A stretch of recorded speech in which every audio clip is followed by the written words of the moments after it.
positive about immigrants.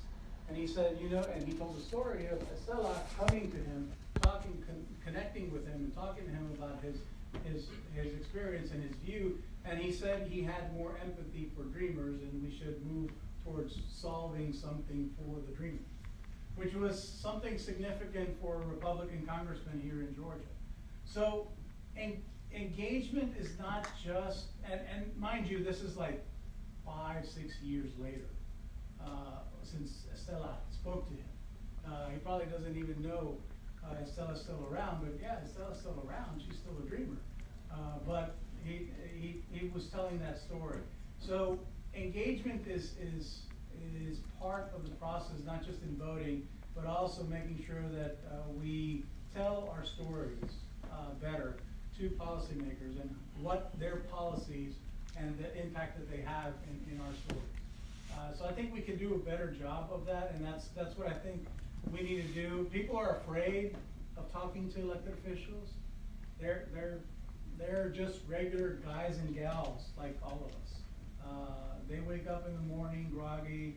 They have to drink. Some of them have to drink coffee to wake up in the morning. So they all have families, babies, and aunts and uncles, and everything. They're just like us. So it's having a conversation with an elected official is just like having another conversation with a peer, but they are in a position of power to be able to impact policy. And part of our role as an organization is to demystify that process and educate our community about the policy process to make sure that we can have an impact by telling our stories better. So it's not just one singular focus of voting. Yeah, we want you to go vote, that's a big thing. Oh, by the way, did you know you can come talk to an elected, meet some elected officials as well? Come join us over here, we're gonna be doing this at the Capitol. So it's an ongoing process that we like to cultivate for ongoing civic engagement as well. Hope that answers your question. Yeah. Yes? Mm-hmm. Yes, ma'am. Hi, thank you so much for being here with us. I'm interested in what was mentioned before, and actually comes off the back of this story, is the notion of like courting the Latinx vote by the political parties. And so within the voter turnout, do you see a consensus either way that is emerging for a political party? In that, I'm especially interested in the like women's vote within that. And how then does, because you mentioned about pushing against the Trump administration, is that also against the Republican Party and that ideology, or are we talking about specific individuals?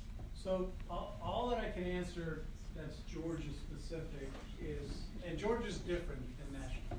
All that we have disposable to us at this point is national polling and national data that's been cultivated to assess party affiliation, to assess preferences, political ideology. So nationally, the data is strongly against Trump. About 85% of Latinos disapprove of the job that he doing. There's 15% that do approve, associated with that. So there's that nationally. I think that there isn't enough polling that's been done in Georgia to draw conclusions yet, but the estimates indicate that they've been heavily Democratic. But that's not necessarily, there's not been a robust polling that's been done by firms that I would say I would put money on.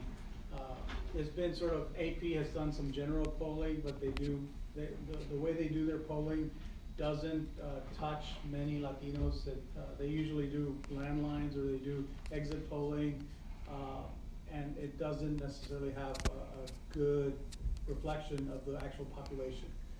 So the best polling that I've seen done is Latino Decisions does some significant polling of the Latino community, and they do very robust polling, particularly in the minority community. So that type of polling, and once you look at how the polling was done, it better reflects, I think, what our community does. So we're working to make sure that we do some polling in Georgia. And I think we're going to see more polling in Georgia, given the fact that 2020 Georgia is going to be a swing state, I think. So we'll learn more of the Georgia electorate, but nationally, about 85% of Latino population, Latino electorate in the country are opposed to Trump, and about 75% have an unfavorable view of the Republican Party because of their alignment with Trump as well. So I that, think it's based in the alignment with Trump, I guess is what I'm interested in. I'm sorry?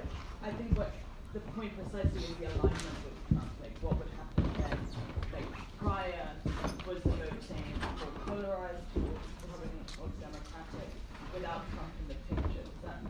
I'm wondering how much Trump impacts if they vote Republican. He's been leading a lot of that, and many, even Republicans here in Georgia, have been afraid of sort of following in line with some of that rhetoric. So Senator Johnny Isakson has pushed back on some of that, but really most of the Republicans in Georgia have been tacitly supportive of the president and most of his hateful rhetoric on immigration. They've been pushing for this, the nonsense of the national emergency, putting the border wall. So they're being tagged that way because they are, our voters are recognizing what's happening. And clearly what we see in voter turnout in Georgia, which is an anomaly compared to what's happening nationally, certainly there's something going on there. But I can't say that I could say this is the reason why, because anecdotally, can I make an educated guess that that may be the case of what we're seeing? Yes, but there is no data to back that up. So I can't make that leap just yet until we have some robust polling that's done here in Georgia. So we're going to work with some national folks to make sure that some polling is done to get a better picture of what's happening here in Georgia. Yes, ma'am, and then I'll go back to you. Yes. Just kind of jumping, I guess, away from the voting, but more towards the citizenship. So he says like approximately 100,000 who are eligible for citizenship but have not gone through the registration process, which I guess I don't know how to phrase this, but what is your general idea about why that is, especially within our current day rhetoric and discourse and the action that is done by the Trump administration to deport a lot of people, and obviously these people, if they are eligible for citizenship, they probably have some sort of green card or residency in order to be here. But I guess it's this idea of sense of security that if not for the rights that you gain as a citizen, but at least that sense of security of being able to stay. And I think of this because of my personal experience. My mother lived here for 19 years on a green card, so obviously she was eligible for a long time to get her citizenship. But there was always pushback, something like, oh, this document isn't there's something wrong with it, or this and that. And she tried for years, and eventually she kind of gave up for maybe 5 years, and then when the Trump administration came in, she was like, maybe I should really work hard on that. So I wonder if it's maybe not any motivation towards it, or if there seems to be some kind of pushback, kind of not same, but similar to the idea of that voter registration issue with Yeah, so pre-Trump, I'll say pre-Trump and post-Trump, some of the barriers to citizenship application. Pre-Trump, some of the barriers were people still had an affinity to their native country that they didn't want to give up, and that some people still were of the belief that they had to renounce citizenship of their native country in order to become a U.S. citizen, which was true before, but it's not true anymore because you can have dual citizenship, particularly for many Latin American countries. And then the cost was a big factor. So USCIS, which is the federal agency that handles the processing of citizenship, is funded only through fees. So it gets no money from the government. It is funded entirely through the fees that they charge. So the costs of processing an application, either a green card or U.S. citizenship application, have been increasing dramatically. And the waivers for people to claim exemption because of poverty have been few and far in between too. So there's a lot of factors, and then English knowledge of English in order to pass the test it depends on who you're taking the test with. So if you can carry on a very basic conversation, sometimes that's enough. And some people think that you have to be like PhD dissertation in English to be able to pass the citizenship test, which isn't necessarily the case at all. There's some people in South Georgia that wouldn't pass an English test for citizenship. So there's that issue. Is that was pre-Trump. That were barriers for people to become citizens. Post-Trump, one of the first things that we said post-Trump was there was a significant spike in applications for citizenship because people wanted to become citizens to vote. And they recognized the vote meant power for our communities. And they recognized that many of their households were being impacted because of the reality of Trump. So that was that, and then after several months into the Trump administration, there's been efforts to make the application process longer. The log for when you submit your application, the wait time used to be 2 to 3 months, and you become a citizen. After you submit your application, now it's 18 months. So the Trump administration is scrutinizing the legal immigrants and their applications for citizenship even more. And they're even going as far as deporting some people when they submit this paperwork because they're scrutinizing it more. And they're even going as far as starting up the process of denaturalizing people because they thought that they committed fraud.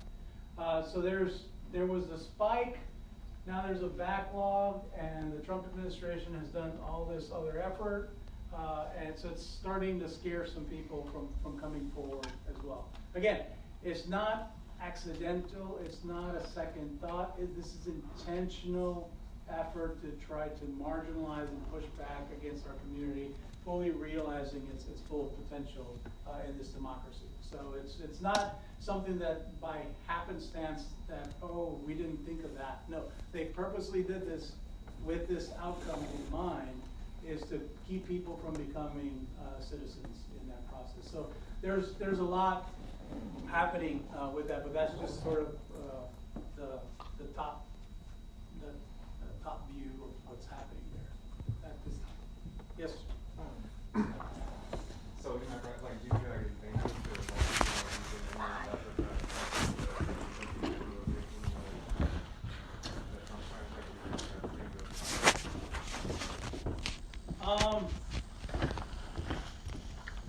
So part of what we do is to encourage people to come forward and to take those steps to become citizens.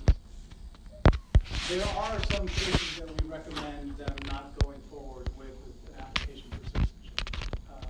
So because there's some red flags that come up that under this administration, under previous administrations wouldn't be an issue, but under this administration, it's probably likely not a good idea to move that forward. So that's why at our efforts, we always have immigration attorneys preview everything that before it gets sent out to ensure that we minimize the risk. Is it risky? Yeah, it's life for Latinos in Trump's America is risky. There's been citizens that have U.S. native-born citizens that have been held in ICE detention for more than a few days. So I say that it is risky under the current administration, but what choice do we have? We can't just sit back and let things happen to us. We have to also take ownership of our own rights and try to move that forward. So measured risk, I would say, is what we would encourage in engagement in that process. So yeah, all of the folks that are in the citizenship process, everybody gets vetted through an immigration attorney that sort of is practicing immigration law and knows what's happening here in the state, particularly with the immigration judges here and locally with the USCIS office. So there's some cases that we say, it's probably not a good idea for you to go forward at this time. So that's sort of how we handle it.